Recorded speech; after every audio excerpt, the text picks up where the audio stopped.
దేవాతి దేవునికి నా పాదాభివందనాలు తెలియజేస్తూ చేరువచ్చిన దేవుని పిల్లలైన మీ అందరికీ కూడా క్రీస్తు వారి నామం పేరట నా శుభాలు, నా వందనాలు తెలియజేస్తున్నాను. ప్రియమైన దేవుని వారలారా, దేవాతి దేవుడి యొక్క మహాకృప కనికరాలను బట్టి ఆయన అనునిత్యము ఎన్నో ఆపదల నడుము నుండి, ఎన్నో ఇరుకుల నుండి, ఎన్నో శోధనల నుండి తన పిల్లలైన మనందరినీ కాచి కాపాడుతూ ఆయన భద్రపరుస్తూ మనల్ని రక్షిస్తూ తన కొరకు సాక్షులుగా ఉండటానికి మనందరి ఎడల ఆయన చేసిన ఉపకారాలలో దేనిని ఏం చేయకూడదట, మర్చిపోకూడదు. కనుక యెహోవా చేస్తున్న ప్రతి ఉపకారాన్ని జ్ఞాపకం ఉంచుకోవాలి. యెహోవా ఏదైతే మన ఎడల ఆయన మేలులను దాచి ఉంచాడో ఆ మేలులను కూడా మనం పొందుకునే వారముగా ఉండాలని మరొకసారి ప్రభు పక్షంగా మీకు తెలియజేస్తున్నాను. ప్రియులారా, దేవుడు భూమి మీద తన పిల్లలైన వారందరినీ కలిగించిన తర్వాత తన పిల్లలు జ్ఞానంతో పాటుగా బుద్ధివంతులు కూడా కావాలి అని ఆయన కోరుకున్నట్టుగా మనకి లేఖన భాగాల్లో చూస్తూ ఉంటాం. భూమి మీద తన పిల్లలైన వారందరూ జ్ఞానవంతులు కావాలి, తనలాంటి జ్ఞానం కలిగిన వారై ఉండాలి, జ్ఞానంతో పాటుగా బుద్ధి కూడా నేర్చుకున్న వారిగా ఉండాలి. ఎందుకలా దేవుడు ఆలోచన చేశాడు అన్నప్పుడు ప్రియులారా,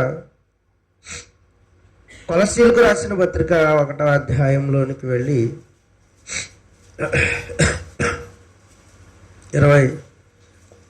28వ వచనం నుండి చూద్దాం. ప్రియులారా,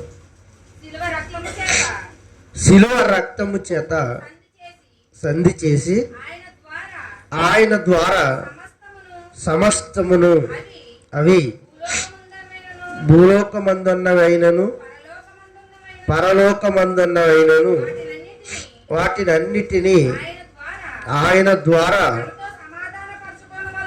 తనతో సమాధానపరుచుకోవాలని 1:28 చూడండి. 1:28 కొలస్సీలకు రాసిన పత్రిక 1వ అధ్యాయము 28వ వచనం.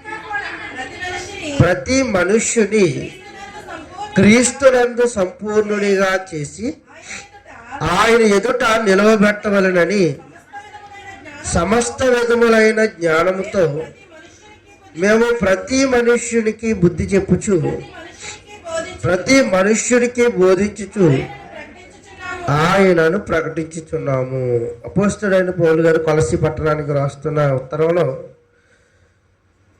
ప్రతి మనుష్యుని క్రీస్తునందు ఏం చేయాలనుకుంటున్నారట, సంపూర్ణత్వంలోనికి తీసుకురావాలి అని, ఆయన ఎదుట నిలవబెట్టవలనని సమస్త విధములైన జ్ఞానముతో, అంటే అన్ని రకాల పరిజ్ఞానాలతో ప్రతి మనుష్యునికి ఏం చెప్తున్నారట, బుద్ధి చెప్పుచున్నారు.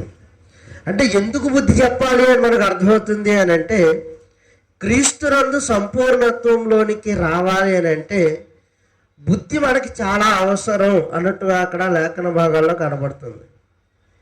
అందుకే ప్రతి మనుష్యుడిని క్రీస్తునందు సంపూర్ణత్వంలోనికి తీసుకువెళ్ళాలి. ప్రతి మనిషిని క్రీస్తు ద్వారా బుద్ధి కలిగిన వారిగా మార్చాలి.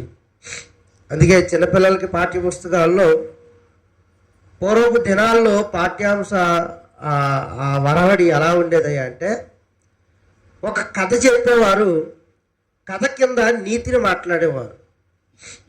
కథ కింద నీతి మనకి ఏం తెలియజేస్తుందయ్యా అంటే, కథలో ఇలా జరిగింది, ఇలా జరిగింది, ఇలా జరిగిందని కథను ప్రస్తావించి ఆఖరిగా నీతి ఏం మాట్లాడేవారంటే, భూమి మీద మన నడవడిక ఇలా ఉండాలి అని నీతిని మాట్లాడేవారు.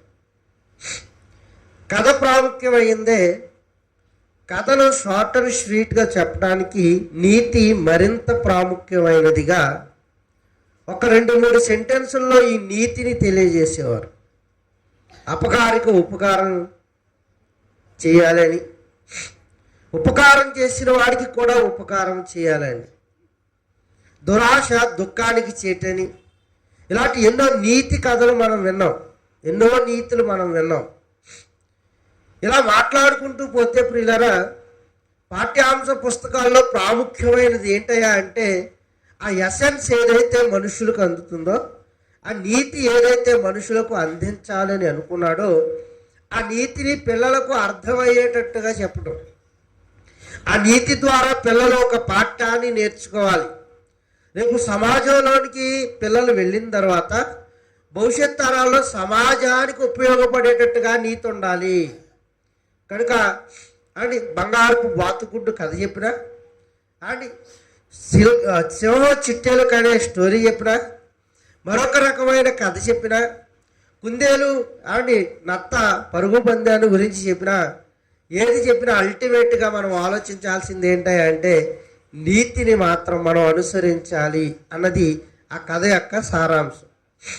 చిన్నపిల్లలకు కథ అంతా అర్థమవుతుంది కనుక కథలో చెప్పబడిన ఆ నీతిని చాలా ప్రాముఖ్యంగా వారికి తెలియజేసేవారు. కథ ఎంత ఇంట్రెస్ట్గా ఉందో చూడండి. ఒక రైతు ఉండేవాడు, వాడికి బంగారపు గుడ్డులు పెట్టే ఒక బాతు ఉండేది, గోల్డెన్ డక్.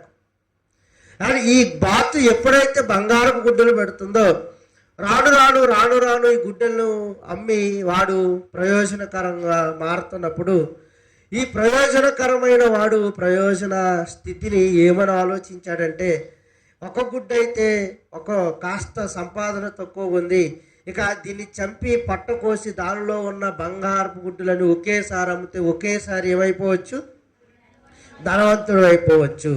ఇంత లాంగ్ స్టోరీ చిన్నపిల్లడికి ఏమర్థం అవుద్దండి? మనం ఇంకా చాలా చిన్నగా చెప్పుకున్నాం కానీ ఇంత లాంగ్ స్టోరీలో ఉన్న ఆ సారాంశాన్ని వాడు ఏం గ్రహించగలడు? అందుకే కింద ఏమి ఇచ్చేవాడంటే దురాశ దుఃఖాన్ని మిగులుస్తుంది. చాలా చిన్నగా చెప్పాడు చూడండి. దురాశ ఏం చేస్తుందట? దుఃఖాన్ని మిగులుస్తుంది. మనం ఏం చేయాలి?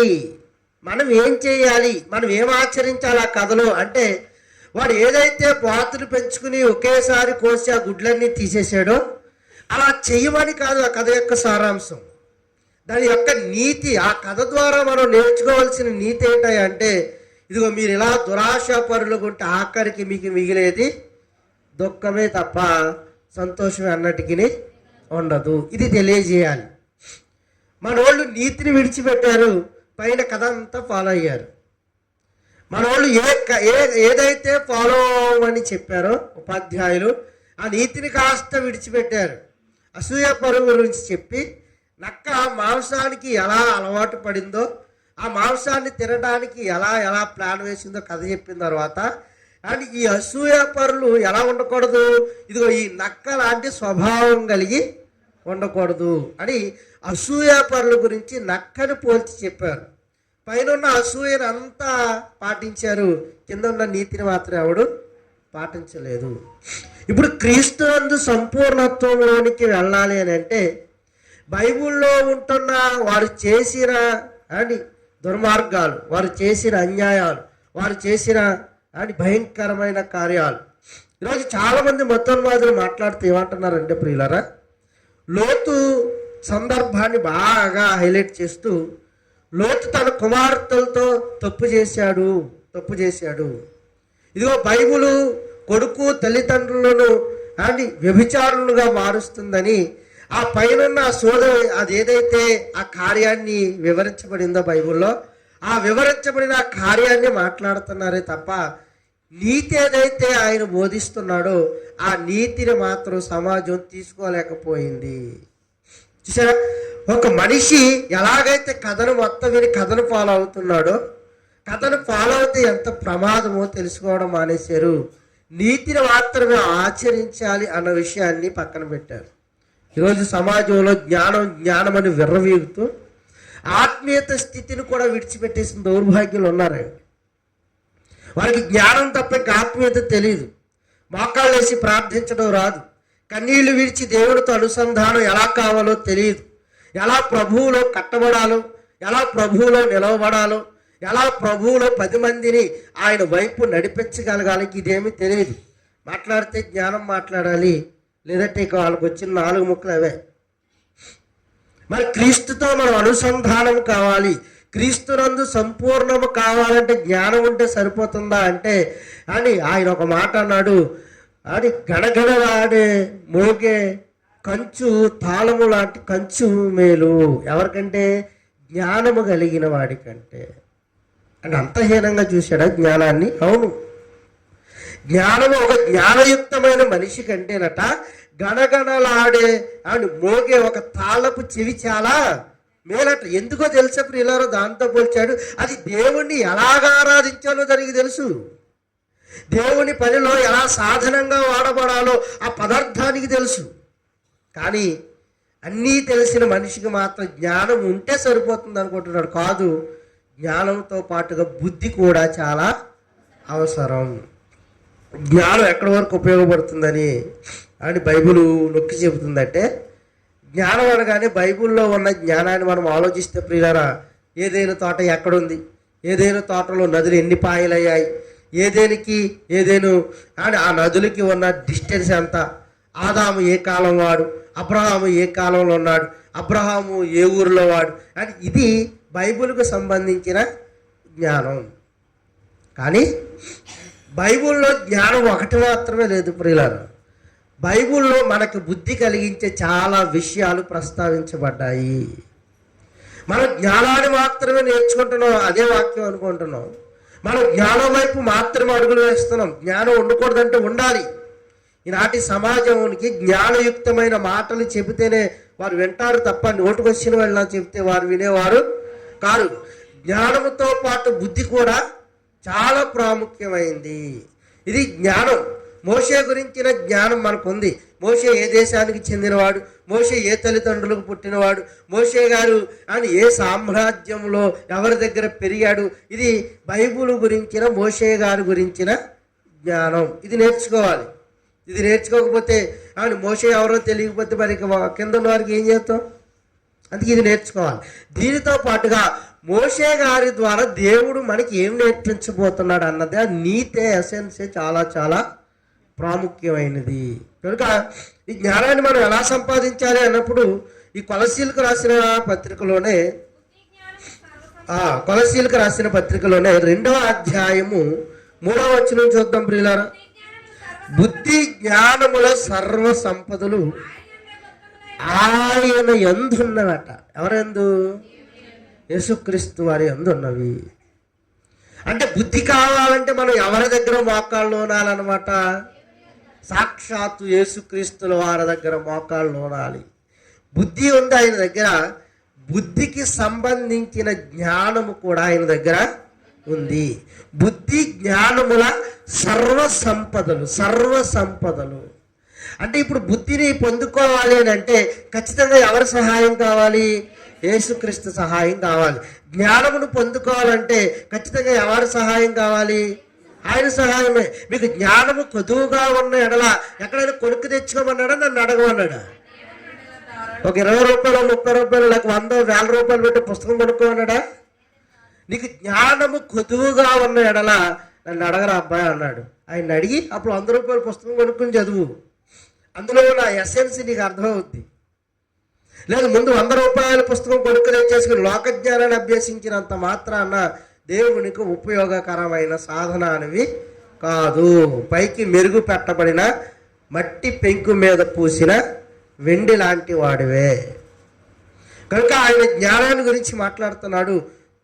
బుద్ధి జ్ఞానముల సర్వ సంపదలు ఎవరి యందు ఉన్నాయట? యేసుక్రీస్తునందు గుప్తముగా ఉన్నాయి.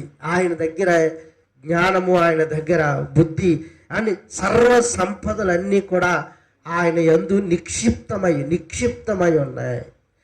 మరి తవ్వితే దొరుకుతాయి. ఎవరి దగ్గర తవ్వాలి, ఎవరిని ఆశ్రయించాలి, ఎలా సంపాదించాలి, ఏ పాఠ్య పుస్తకాల్లో అమ్ముతారు, ఏ వేదశాలల్లో ఈ బుద్ధిని మనకు నేర్పిస్తారు అన్నప్పుడు బైబిల్ గ్రంథంలో రాయబడిన మరొక మాటను చూద్దాం ప్రియులారా. వీటిని ఎలా సంపాదించుకోవాలో కొరింథీయులకు రాసిన మొదటి పత్రిక 10వ అధ్యాయము కొన్ని మాటలు చెప్పి ముగించుకునేవారు గ్రంథం. కొరింథీయులకు రాసిన మొదటి పత్రిక 10వ అధ్యాయము 11వ వాక్యాన్ని చూద్దాం ప్రియులారా. కొరింథీయులకు రాసిన మొదటి పత్రిక 10వ అధ్యాయము 11వ వచనం. ఈ సంగతులు దృష్టాంతములుగా వారికి సంభవించి యుగాంతమందున్న మనకు బుద్ధి కలుగుటకై వ్రాయబడినవి. అంటే ఆ బుద్ధిని ఎక్కడి నుండి సంపాదించుకోవాలని మనకు అర్థమైపోతుంది. దేవుని పుస్తకమైన బైబిల్లో నుండి 66 పుస్తకాలలో నుండి ఈ బుద్ధిని సంపాదించుకోవాలి. ఎక్కడ ఉన్నాయటవి?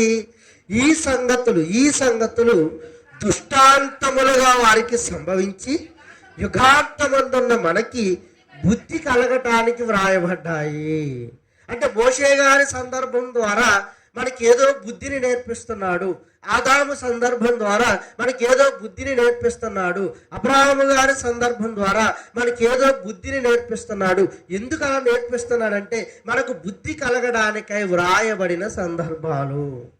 అంటే బుద్ధిని ఎలా సంపాదించుకోవాలని మనకు అర్థమైపోతుంది. మోషే గారిది అండ్ ఆ చరిత్ర, మోషే గారి చరిత్ర ద్వారా మనం నేర్చుకోవలసిన పాఠం, నీతి, ఆ ఎసెన్స్. కనుక కానీ దృష్టాంతములుగా వారికి ఏమయ్యాయట? సంభవించాయి. అందుకే ఆయన ఒక మాట అంటాడు, ఏశావు లాంటి భ్రష్టుడైనను వ్యభిచారైనను మీలో ఉంటాడేమని మీరేం చేయండి? జాగ్రత్త పడండి. ఇదేంటిది? ఇది ఎందుకు రాయబడింది అన్నప్పుడు మనకి బుద్ధి కలగడానికి. అంటే ఏశావు గారి స్టోరీ ఎందుకనమాట? ఆయనలాగా మనం కూరకమ్ముడు పోవాలని, ఆయనలాగా మనం కూడా ఏ చిక్కుడుగాయలకు ఆశించాలని, ఆయన ఆకలిగా ఉన్నప్పుడు పాపం చేసేసాడు కనుక మనకు అవకాశం దొరికినప్పుడు అలా పాపం చేసేయచ్చేనా దాని అర్థం? అలా మీరు ఉంటారేమో. అలాంటి భ్రష్టుడైనా వ్యభిచారి అయినా నీలో ఉన్నాడేమని బ్యారేజీ వేయండి.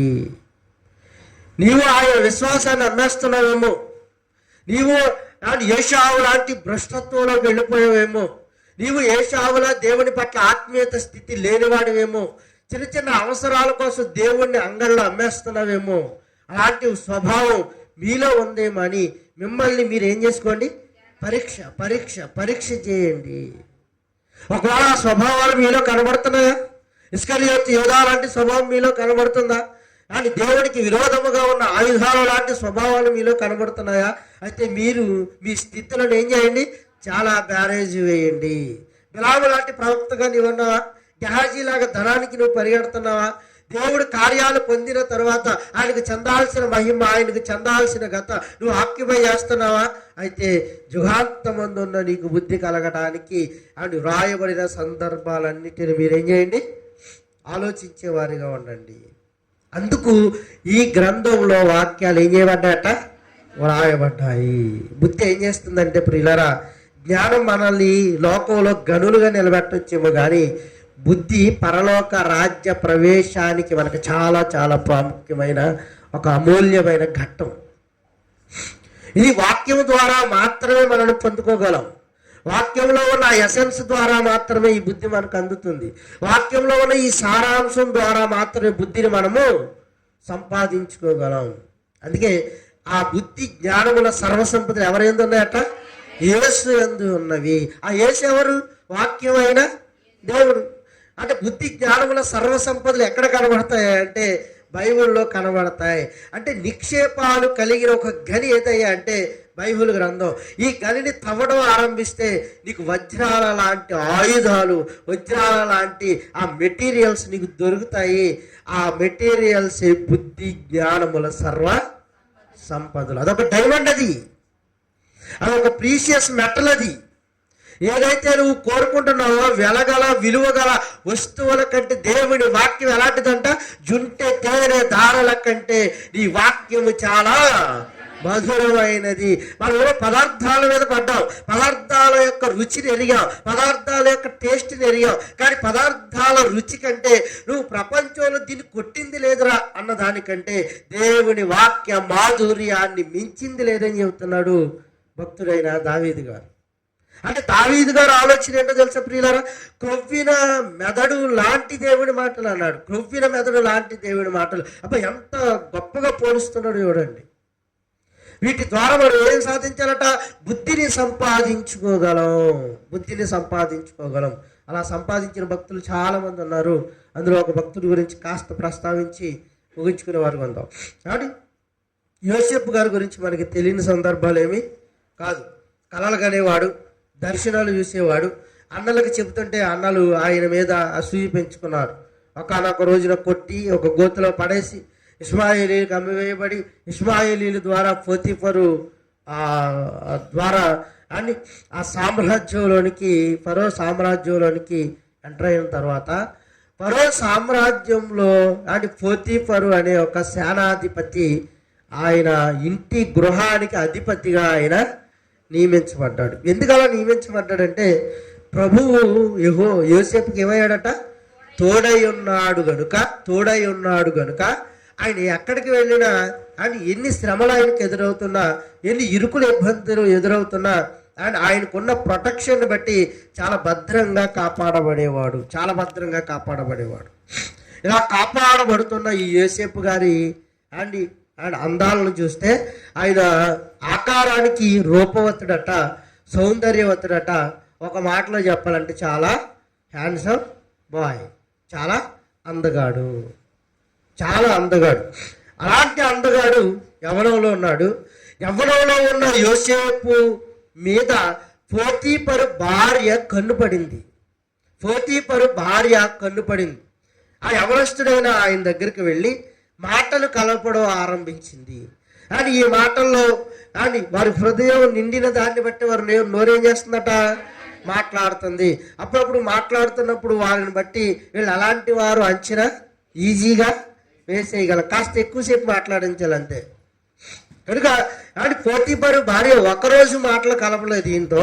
రోజు రోజుకు ఇదే క్రమంలో ఉండి ఒకానొక రోజున తన అభిష్టాన్ని యోసేపుకు చెబుతుంది. తనకున్న ఇష్టాన్ని ఎవరికి చెబుతుంది? యోసేపు దగ్గర ప్రస్తావిస్తుంది. యోసేపు, నీవు చాలా సౌందర్యవతుడువు, రూపవతుడువు, నీతో నేను శయనించాలి అని అనుకుంటున్నాను. అప్పుడు ఆ మహనీయుడు అన్న మాట ఏంటో తెలుసు ప్రియులారా, నా యజమానుడైన పోతీఫరు నాకు సమస్తం మీద అధికారాన్ని ఇచ్చాడు. నాకు సమస్తం మీద, ఇండ్ల మీద, గుడ్డల మీద, అధికారం మీద, ఆర్థిక సంపాద్యం మీద, సమస్తం మీద నాకు అధికారం ఇచ్చాడు. సమస్తం మీద నేను అధికారిని, కానీ నువ్వు మాత్రం నా అధికారంలో ఉన్నదానవు కావు. నా యజమానుడి యొక్క అధికారం అంటే నీ భర్త అధికారంలో నువ్వు ఉన్నవాడు. నీ మీద తప్ప ఇంకెవరి మీద నాకు అధికారం లేదు. ఎంత జ్ఞానంగా మాట్లాడుతున్నాడు చూడండి.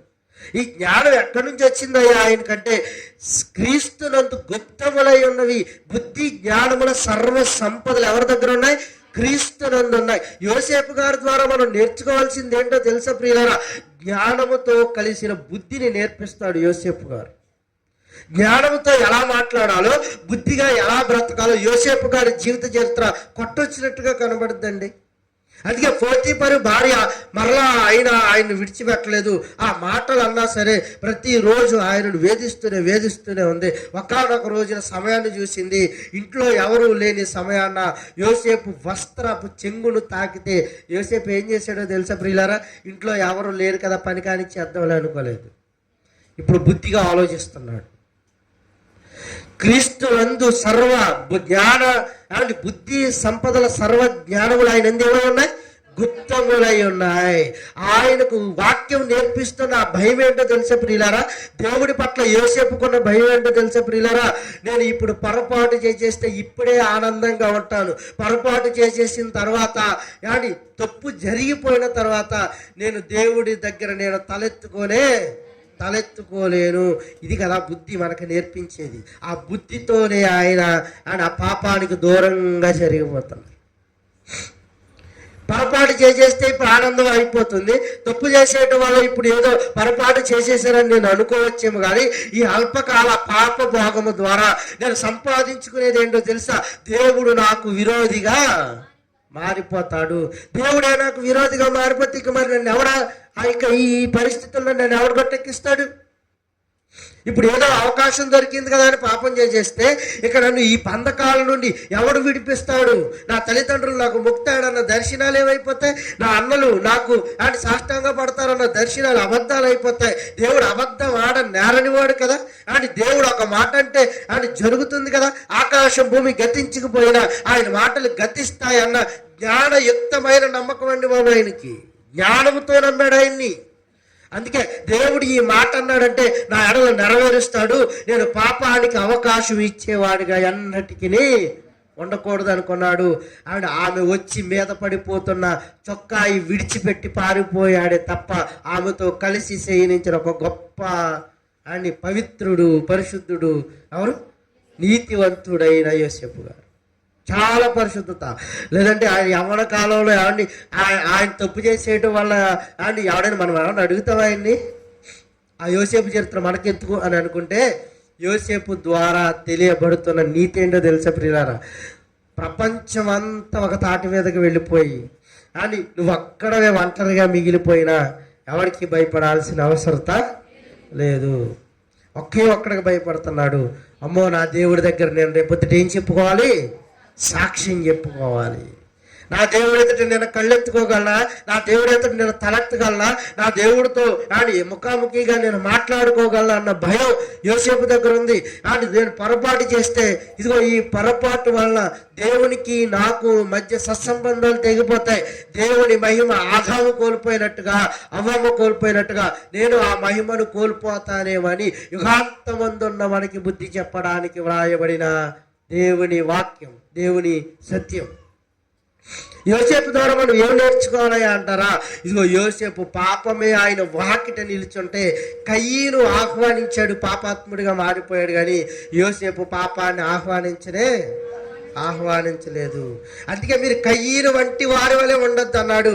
మీకు యుగాంతమందున్న మీకు బుద్ధి కలగటానికి వ్రాయబడినట్టుగా మీరు ఆ సందర్భాలు మీరు ఫాలో అవ్వండి అని చెప్పాడు. ఏది ఫాలో అవ్వాలో చెబుతున్నాడు, ఏది ఫాలో అవ్వకూడదో ఆయన చెబుతున్నాడు. అంటే యోసేపు లాంటి వారముగా మనం ఉండాలని, కయ్యను లాంటి స్వభావం కలిగిన వారిగా మనం ఉండకూడదని దేవుని లేఖనాలు ఎంత బుద్ధిని నేర్పిస్తున్నాయి చూడండి ప్రియులారు. విచిత్రం ఏంటంటే మనకు అవకాశం ఎప్పుడు వస్తుందా అని ఎదురు చూస్తాం తప్పు చేయడానికి. నిజంగా దేవుడి యందు భయం కలిగి ఉండండి ప్రియులారా. వాక్యం యందు స్థిరత్వం కలిగి ఉండండి. వాక్యాన్ని మీలో నింపుకోండి. వాక్యం పట్ల అపారమైన భయాన్ని కలిగి ఉండండి.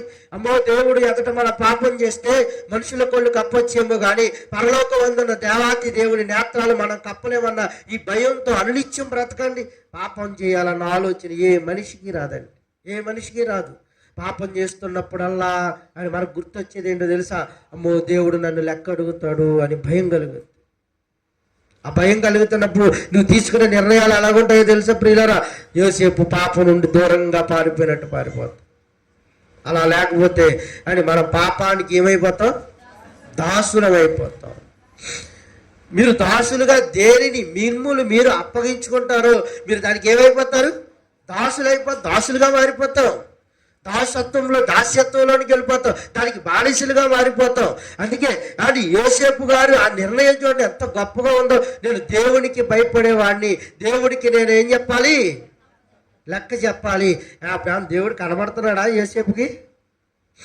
ఎరా బాబాయ్, తప్పు చేసావండి, నువ్వు ఆ అమ్మాయితో వెళ్ళాలని ఈ నిర్ణయం నువ్వెందుకు తీసుకున్నావు అని యోసేపుని అడుగుతాడా? ఒకవేళ తప్పు చేస్తే వచ్చి అడగడే. మరి అయినా ఆయనకున్న భయం ఏంటి ప్రియులారా? అది కదా భక్తి అంటే. మనం అప్పుడప్పుడు భక్తి చేస్తాం. మన భక్తి ఎంత గొప్పగా ఉంటుందంటే దేవుడికి ఏదైనా ఇస్తేనే గొప్ప భక్తి అనుకుంటాం. కాదు, దేవునికి సజీవ యాగంగా మన శరీరాన్ని ఇస్తేనే అప్పుడే గొప్ప భక్తి. అంతేగాని మన కానుకల్లో మన ఇదినో, మన స్థితినో మన స్టేటస్లో, మన అగ్రకులాన్నో చూసి నిన్ను ఆయన ఎంచుకోడు. ఆయనకి కావాల్సిందేంటో తెలిసే ప్రియులారా? మారు మనస్సు కలిగిన జీవితాలు ఆయనకి కావాలి. ఏ కులం వాడినైనా వాడతాడండి. అప్పుడు ఆయన ఏ కులం వాడినైనా గొప్ప చేస్తాడు. బుద్ధి జ్ఞానముల సర్వసంపదలు క్రీస్తునందు ఎలా ఉన్నాయట? గుప్తములై ఉన్నవి. అందుకే మహనీయుడైన యేసుక్రీస్తు తాను భూమి మీద బ్రతుకుతున్న జీవితకాలం అంతా కూడా జ్ఞానముతో కూడిన మాటలు మాట్లాడుతూ బుద్ధి కలిగించే మాటలు మాట్లాడాడు. అందుకే బుద్ధిమంతుడు ఏం చేస్తాడంట? పరమునకు పోవు జీవ మార్గము వైపు అడుగులు వేస్తాడు. బుద్ధిహీనుడైతే పాపానికి దారిస్తాడు. పరమునకు పోవు జీవ మార్గం ఎప్పుడు వెళ్తాం ప్రియులారా? మన బుద్ధి కలిగిన కన్యకల వలె నూనెతో మన దివిటీలను ఏం చేయాలి? వెలిగించుకోవాలి. వెలిగించుకున్న వాటిని మంచుకో. దీపం వెలిగించిన తర్వాత ఎవడు దాన్ని ఎక్కడ పెట్టడట? కొంచెం కింద కానీ మంచం కింద కానీ పెట్టడట. మరి ఎక్కడ పెడతాడట? దీపస్తంభం మీద పెడతాడట. ఎందుకు అలా? అనేకులకు మాదిరికరముగా నీ జీవితాలు ఉండాలి. నువ్వే వెలుగు. నువ్వు వెలగాలి, దివిటీలు నీలో వెలిగించుకోవాలి. దేవుడి వాక్యము ద్వారా మీ ఆత్మను వెలిగించుకోవాలి. వెలిగింపబడిన నీ ఆత్మ ద్వారా నీ స్థితి, నీ ప్రవర్తన, నీ ఆలోచన ద్వారా అనేకులకు వెలుగుమయంగా మారాలి. నీ ప్రవర్తన చూడాలి. ఒకప్పుడు నీ ప్రవర్తన ఏంటి, ఇప్పుడు నీ ప్రవర్తన ఏంటి? ఒకప్పుడు నీ మాట తీరేంటి, ఇప్పుడు నీ మాట తీరేంటి? ఒకప్పుడు నీ ఆలోచన విధానం ఏంటి, ప్రభువును నమ్ముకున్న తరువాత నీ ఆలోచన విధానం ఏంటని నిన్ను చూస్తున్న అనేకులలో మార్పు కలగాలి అని అంటే నువ్వు అనేకులకు దీపస్తంభముగా మారాలి. పైన పెట్టబడిన దీపస్తంభముగా మారాలి. వెలిగించబడిన తర్వాత నువ్వు ఆరిపోయేదానిగా ఉండకూడదు. నువ్వు వెలగాలి, నీ కుటుంబాన్ని వెలిగించాలి, నీ కుటుంబంతో పాటు నీ రక్త సంబంధికులు వెలిగించాలి, రక్త సంబంధికులతో పాటు దేశం వైపు అడుగులు వేయడం ఆరంభించాలి. అనేకులను వెలిగించే ఆ సమర్థత, ఆ సామర్థ్యం ఎప్పుడు వస్తుందంటే అండి పరమునకు పోవు జీవ మార్గాన్ని ఎంచుకున్నప్పుడు. అందుకే యేసుక్రీస్తు తాను భూమి మీద బ్రతుకున్న జీవిత దినములన్నిట అని ఆయనకు కూడా పాపం చేసే అవకాశాలు వచ్చి ఉంటాయంటారు, రావుండవా? అబద్ధవాడే అవకాశం వేసుకొస్తుందా? వచ్చి ఉంటుంది. కానీ ఆయన అబద్ధవాడా? లేదు. అని కొట్టిన వాడిని కొట్టగలిగే స్థితి ఆయనకు ఉందా? లేదా? కొట్టలేడా? కనీసం బురదపామట చచ్చిపోతూ కనీసం బురదపామకైనా ఏదో రోజున ఏమొస్తుందట? కోపం వస్తుంది. మరి ఆయనకి రాదేటి? ఆయన ఎవరైనా రోషము కలిగిన దేవుడు. అంటే ఆయన దేవాలయంలో రోకలు అమ్ముతున్న రోకలు జల్లేసి బళ్ళను తిరగబెట్టి వాళ్ళని కొట్టడానికి ఏం పోయినాడట? కొరాడా పోయినాడంటే ఆయనకి ఏముంది? కోపం కూడా ఉంది. యెహోవా రోషం కలిగిన దేవుడు అని. యేసుక్రీస్తు కూడా రోషం కలిగిన వాడే. ఎవరి పట్ల అంటే మనుషుల పట్ల కాదు, పాపం పట్ల. ఇలాంటి రోషం క్రైస్తవులుగా మనం సంపాదించాలి. ఎప్పుడైతే ఈ రోషాన్ని మనం సంపాదిస్తామో పాపం జోలికి అడుగులు వెయ్యనివ్వదు ప్రియులారా దేవుడి వాక్యం. అందుకే ఆయన వాక్యాన్ని ఎక్కడ పెట్టుకోమన్నాడు? హృదయంలో ఉంచుకోమన్నాడు. హృదయంలో ఉంచుకుంటే ఏం చేస్తుందా? సర్వ శరీరాల మాలిన్యాన్ని తీసివేసి సర్వ శరీరాన్ని పరిశుభ్రపరిచేది దేవుని యొక్క వాక్యం. అందుకే దేవుడి వాక్యాన్ని సాకలి సుబ్బన్నాడు, మురికంతా తీయాలి. దేవుడి వాక్యంతో ఉదక స్నానం చేయమన్నాడు. లోపల ఉంటున్న కళంకం అంతా పోవాలి. అలా పోవాలి అంటే దేవుడి వాక్యము ద్వారా మీరు వెలిగించబడాలి. వెలిగింపబడిన దేవుడి వాక్యాన్ని మన హృదయాల్లో భద్రపరుచుకుంటారని బుద్ధి జ్ఞానముల సర్వ సంపదలు అని మనం సంపాదించుకోవాలి. పూర్వపు భక్తుల జ్ఞానంతో పాటు ఆ భక్తిని కూడా మనము నేర్చుకోవాలి. మోషే దేవుని ఇల్లంతటిలో ఎలాంటి వాడట? సాత్వికమైన వాడు, నమ్మకమైన వాడు. అంటే మనం మోషే ద్వారా ఏమి నేర్చుకోవాలన్నమాట? మోషే ఎక్కడ పుట్టాడో నేర్చుకోండి, మంచిది. మోషే ఏ తల్లిదండ్రులకు పుట్టాడు, ఇది కూడా నేర్చుకోండి, మంచిది. కానీ మోషే లాంటి సాత్వికత మనలోనికి రావాలి. అలాంటి సాత్వికతనే మనకి బుద్ధి కలిగిస్తుంది, సాటి హృదయాల పట్ల ఎలా మాట్లాడాలో తెలియజేస్తుంది. కనుక ఇలాంటి విషయాలను మీరు గమనిస్తారని ఈ కొద్ది మాటలు ఆయన వినుకుడులో ఆశీర్వదించి దీవించును గాక. కళ్ళు మూసుకుంటే ప్రార్థించుకుందాం. ప్రియులారా, సకల ఆశీర్వచన స్తోత్రములకు కారణభూతుడా మమ్మల్ని కడ తండ్రి, ఆయా నీ బిడ్డలు కొద్ది మాటలు విన్నారు. ఎత్తబడిన వాక్యాన్ని దుష్టుడు ఎత్తెత్తుకుపోకుండా నీరు కట్టి ఫలింపు దయచేయమని, ఇదిగోనైనా నీ జీవ గ్రంథంలో రాయబడిన లేఖనాల్లోని మాటలు అయ్యా, ఇదిగోనైనా కథ కంటే నీతి చాలా ప్రాముఖ్యమైనదని, ఈ బైబిల్ గ్రంథంలో రాయబడిన జ్ఞానాని కంటే దాని ద్వారా తెలియజేస్తున్న బుద్ధి మరింత గొప్పదని, ఈ బుద్ధి ద్వారానే మేము పరలోక జీవ మార్గాన్ని ఎన్నుకోగలమని నీ బిడ్డలు విన్నారు. నిన్న వాక్యాన్ని నీ బిడ్డల హృదయాలమైన మమ్మ అందరి హృదయాల్లో ఫలింపుడు దయచేయండి. ఎత్తబడిన వాక్యాన్ని దుష్టుడు వచ్చి ఎత్తుకుపోతాడేమో, ఇదివరైనా భద్రపరిచి నీరు కట్టి ఫలింపు దయచేసి అనేకులకు మాదిరికరమైన జీవితాలు నీ బిడ్డల్లో ప్రసాదించమని కూడిన బిడ్డలందరినీ మీ చేతులకు అప్పగిస్తున్నాను. అవి ఆదరించండి, కనికరించండి. వారు చేసుకుంటున్న ఉద్యోగాలను ఆశీర్వదించండి. వారు చేసుకుంటున్న పాడి పంటలను ఆశీర్వదించండి. వారు చేసుకుంటున్న ప్రభువా ఇదిగోనైనా దినసరి కూలీలను ఆశీర్వదించమని అడుగుతున్నాను. ఉద్యోగాల్లో ప్రమోషన్ల కొరకు ఎదురు చూస్తున్నారు నీ బిడ్డలు. ఇదిగోనైనా ఉద్యోగాల్లో ప్రమోషన్స్ అందించండి. అయ్యా, ఇదిగోనైనా హైదరాబాద్ ప్రాంతంలో ఉన్న యవనస్తులైన బిడ్డలను జ్ఞాపకం చేసుకోండి. వారి విషయాల్లో కూడా ఘనమైన కార్యాలు చేయమని అడుగుతున్నాను. బెంగళూరులో ఉన్న నీ బిడ్డలను ఆశీర్వదించండి. హైదరాబాద్లో దినసరి కూలీలు చేసుకుంటున్న నీ బిడ్డలను ఆశీర్వదించండి. అయ్యా, ఇదిగోనైనా ఆ బిడ్డల ద్వారా ప్రభు ఇదిగోనైనా ఆరోగ్యాలను మెరుగుపరచండి, ఆయుష్నివ్వండి. ప్రభు ఇదిగోనైనా ఇశ్రాయేలీయులను కాపాడే దేవుడు మా అన్నంటి ఉన్నాడని అనునిత్యము నీ నామాన్ని కీర్తి చేయాలి. ప్రభు అలాంటి విధంగా బిడ్డలను ఎత్తుపట్టుకోండి. గల్ఫ్ దేశాల్లో ఉన్న నీ బిడ్డలను నీ చేతులకు అప్పగిస్తున్నాను అయ్యా. నూతనముగా వెళ్ళబడిన నీ బిడ్డలు ఉన్నారయ్యా. వారి విషయంలో ఇదిగోనైనా మేలుకరమైన జీవితాన్ని అనుగ్రహించండి. అక్కడ దారులు సరాలను చేయమని అడుగుచున్నాను. ప్రతి విధమైన బంధకాలను తొలగించమని అడుగుచున్నాను అయ్యా. 5 బిడ్డలిద్దరి కోసం ప్రార్థించమని అడిగి ఉన్నారు కనుక 5 సంఘముగా కూడి ప్రార్థిస్తుండగా ఆ సంఖ్యలన్నిటినీ విడిపించమని అడుగుచున్నానయ్యా. ప్రభు 5 బిడ్డలిద్దరికి చక్కటి వాతావరణాన్ని అలవాటు చేయండి. 5 బిడ్డలిద్దరికి చక్కటి పనిపాట్లు కల్పించమని అడుగుచున్నాను. నా దేవుడు గొప్పవాడు, నన్ను ఏ దేశంలో ఉన్నా చేయి విడిచిపెట్టడని నీ బిడ్డలు అనేకుల ఎదుట సాక్ష్యం పలకాలి. ప్రభు బిడ్డల ఎడల గొప్ప కార్యాన్ని చేయండి. ఆల్రెడీ గల్ఫ్ దేశంలో ఉండి పనులు చేసుకుంటున్న నీ బిడ్డలు ఉన్నారు అయ్యా. వారిని ఆశీర్వదించండి, దీవించండి, బలపరచండి. వారికి ఆరోగ్యాలను ఇవ్వండి, ఆయుష్ను మెరుగుపరచండి. పట్టు చేత పట్టుకుని ప్రభు దూర ప్రాంతాలకు వెళ్ళి వారు పడుతున్న శ్రమ, వారికి పడుతున్న కష్టం అయ్యా, ప్రతి విధమైన శోధనల నుండి విడుదల కలిగించి నీ బిడ్డలకు జీవజల దారులు ప్రవహింపచేయమని అడుగుచున్నాను అయ్యా. 5 సంఘంలో అందరూ బలహీనులు ఉన్నారు. బలహీనులందరినీ బలపరచండి, స్థిరపరచండి, ఆరోగ్యాలను ఇవ్వండి, ఆయుష్యులను ఇమ్మని అడుగుచున్నాను అయ్యా. 5 ముఖ్యంగా చెబ్రోలు సూర్యనారాయణ గారి విషయమే ప్రార్థిస్తున్నాను అయ్యా. నీ బిడ్డ విషయంలో ఇదివరైనా ఉన్నతమైన కార్యాన్ని చేశారు.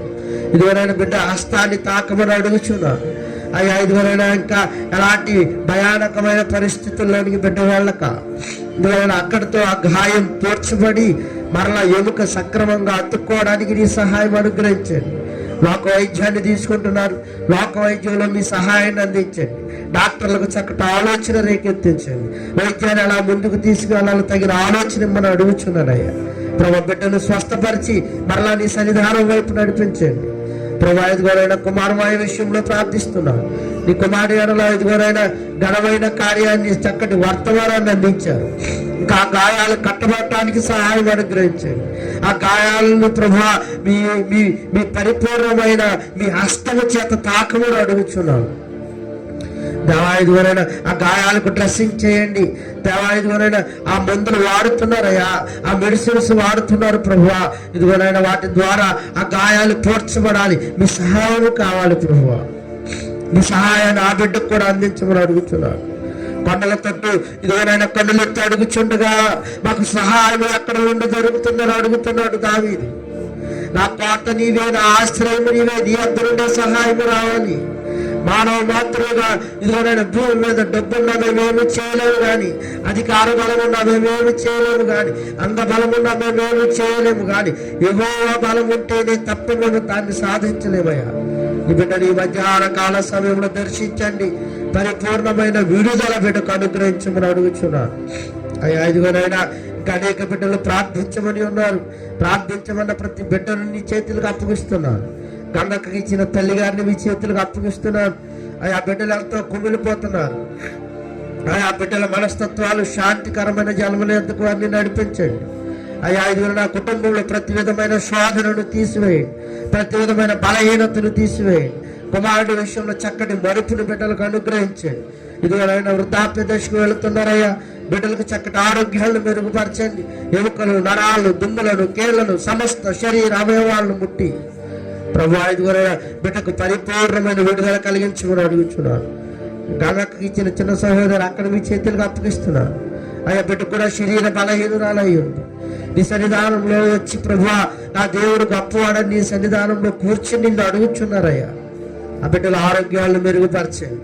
మీకు అసాధ్యమైనది ఏది ఉంది ప్రభువా? సమస్తము సాధ్యమే. నిన్న నేడు నిరంతరం ఏకరీతిగా ఉన్నవాడు.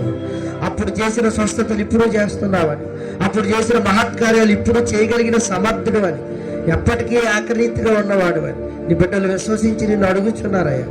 బిడ్డలను స్వస్థపరచండి, బిడ్డలకు ఆరోగ్యాలు మెరుగుపరచండి. 5 వనవలమ్మ గారి పెద్ద అబ్బాయి అన్నయ్య గారిని మీ చేతులకు అప్పగిస్తున్నాడు, కరుణ అన్నయ్య గారు అయ్యా. 5 పెను ఉపద్రవం నుండి బిడ్డను లేవనెత్తి కాపాడారు. ఎలాంటి నింద బిడ్డ మీద పడకోకుండా 5 మీ రక్షక వలయాన్ని ఉంచారని నేను నమ్ముచున్నాను ప్రభు. 5 బిడ్డ విషయంలో ఘనమైన కార్యాన్ని చేయండి. అపవాది అంధకార శక్తులు రాజ్యం వెళుతుంటే మీ అధికారాన్ని బట్టి వాటిని దూరపరచమని అడుగుచున్నాను. 5 కూడిన బిడ్డల్లో ప్రభు చక్కటి ఆరోగ్యాలు మెరుగుపరచండి. 5 నీ బిడ్డలు ఆశించినట్టుగా ప్రభు ఇదిగో నా దేవుడు గొప్పవాడని ఎందరికో స్వస్థతలు ఇచ్చిన దేవుడు. ఈ బిడ్డలకు కూడా స్వస్థతను అనుగ్రహించండి అయ్యా. ఇదిగో సీత పెద్దమ్మ గారి బిడ్డ ఇదిగో దుర్గండి చేతులకు అప్పగిస్తున్నాను అయ్యా. ఇదిగోనైనా బిడ్డకు కలిగిన సమస్త శరీర బలహీనతలు ఎరిగిన దేవుడు, ఆ బలహీనతల నుండి విడుదల కలిగించమని అడుగుచున్నాడు. ఇదిగోనైనా ఆ బిడ్డ మనస్తత్వాన్ని మార్చండి. వాడుతున్న లోక మెడిసిన్స్ తో పాటు నీ పరమ వైద్యాన్ని కూడా బిడ్డకు అందించండి అయ్యా. లోపల ఉంటున్న సమస్త కల్మషాన్ని బయటకు తీసి పారవేయమని అడుగుచున్నాను. శీఘ్రమైన విడుదల, శీఘ్రమైన స్వస్థత బిడ్డకు అనుగ్రహించమని అడుగుచున్నాను ప్రభు అయ్యా. ఇదిగోనైనా ఇంకెందరో ప్రార్థించమని అడిగి ఉన్నారు. ఎన్నో ఇరుకులు, ఎన్నో ఇబ్బందులు, ఎన్నో శోధనలు, ఆరోగ్యాలు సరిగా లేక, కుటుంబ కలహాలతో, కుటుంబాల మధ్య సఖ్యత లేక, ఆర్థిక ఇబ్బందులతో ఎందరో నలిగిపోతున్నారు ప్రభు.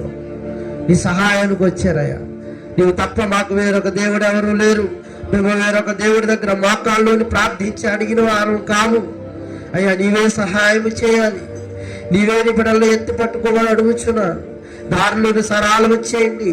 ఏ రీతిగా వారికి ఇదిగోనైనా వారి కష్టార్జితాలను ఫలింపు తీసుకురండి, ఫలింపును దయచేయండి. వారి వ్యాపారాలు వృద్ధిపరచండి. తద్వారా కుటుంబాల్లో ఆర్థిక సమస్యలు పోవడానికి మీ సహాయాన్ని బిడ్డలకు అందించండి అయ్యా.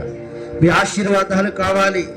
యోసేపు పోతీఫరు ఇంటిలో ఉంటే పోతీఫరు ఇంటి కుటుంబం అంతటిలోనూ ఆశీర్వాదాలే. అన్ని ఆశీర్వదించబడ్డాయి. రాజ్యం ఆశీర్వదింపబడింది, కుటుంబం దీవించబడింది ప్రభు. ఇదిగోనైనా వారి గొడ్లు దీవించబడ్డాయి. దాని ఎందుచేతనైనా వారిని దీవిస్తున్నామంటే ఇదిగో నా భక్తుడైన ఇదిగో ప్రభు యోసేపు నిమిత్తము అని వ్రాయబడింది. యోసేపు ద్వారా ఆ కుటుంబానికి ఆశీర్వాదాలు అందాయ్యా. ఇదిగో నీ ప్రార్థన ద్వారా నీ బిడ్డల కుటుంబాలకు ఆశీర్వాదాలు అందించమని అడుగుచున్నాను.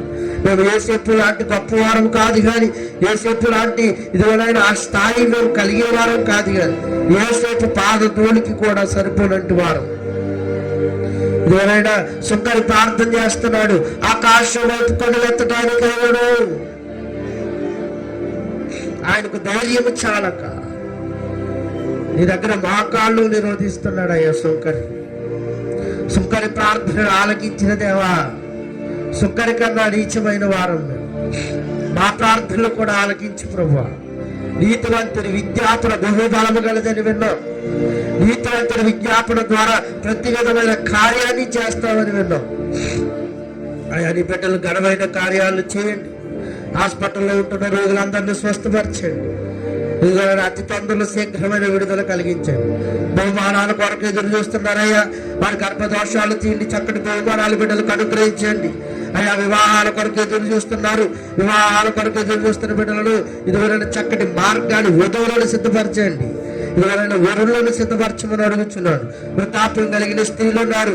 ఆశీర్వదించండి, బలపరచండి, స్థిరపరచండి. వారికి ఆరోగ్యాలు మెరుగుపరచండి ప్రభు. ముదిమి వచ్చే వరకు వారిని ఎత్తుకుని ఉద్దాడమని అడుగుచున్నారు.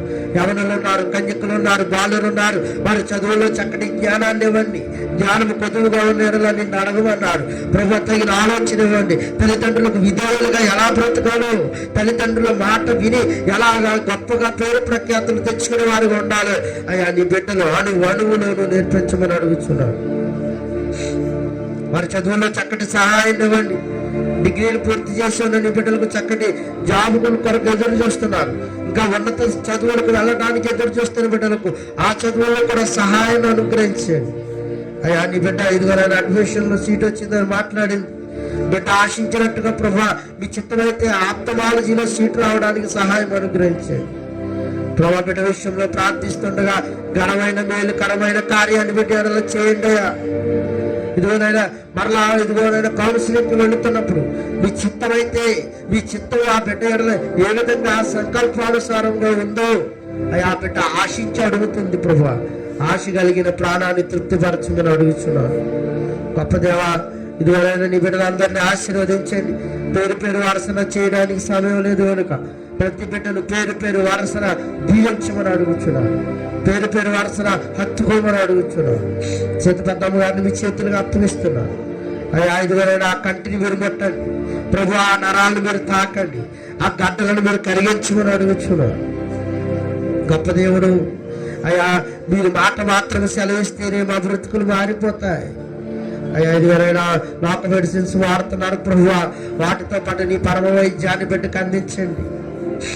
పరిపూర్ణమైన శక్తి, పరిపూర్ణమైన విడుదల నీ బిడ్డకు అనుగ్రహించమని అడుగుతున్నాను.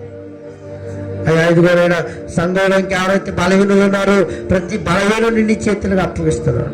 ఇంకా అనేకులు రాలేకుండా నీ బిడ్డలు నీ చేతులకు అప్పగిస్తున్నాను.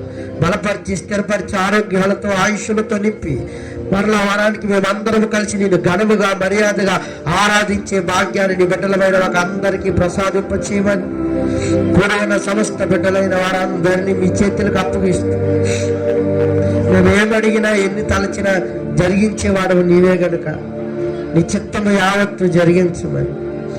ఎన్ని తలచినా ఏది అడిగినా జరిగేది నీ చిత్తమే ప్రభువా, జరిగించు నీ చిత్తమే.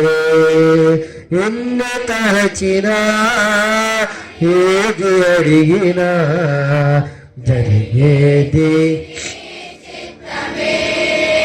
ప్రభువా, జరిగేది నీ చిత్తమే.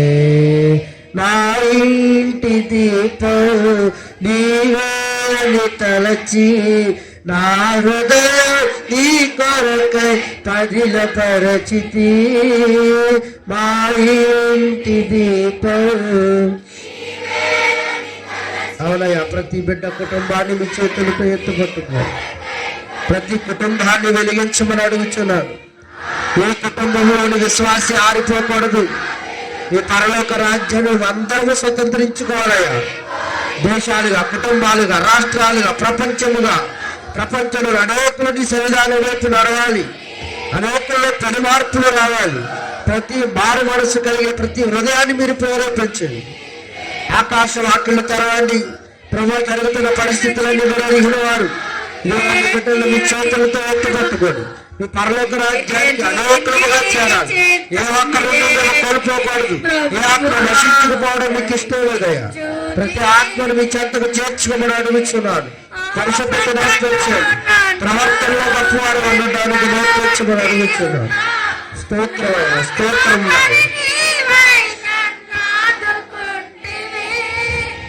ఆపదలను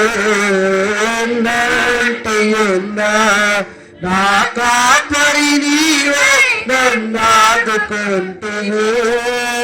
లోకమంతయు నన్ను విరచిన, లోకమంతయు నన్ను విరచిన నీవుండి వేరు చేయవు ప్రభువా, నీవుండి వేరు చేయవు, నీవుండి వేరు చేయవు ప్రభువా.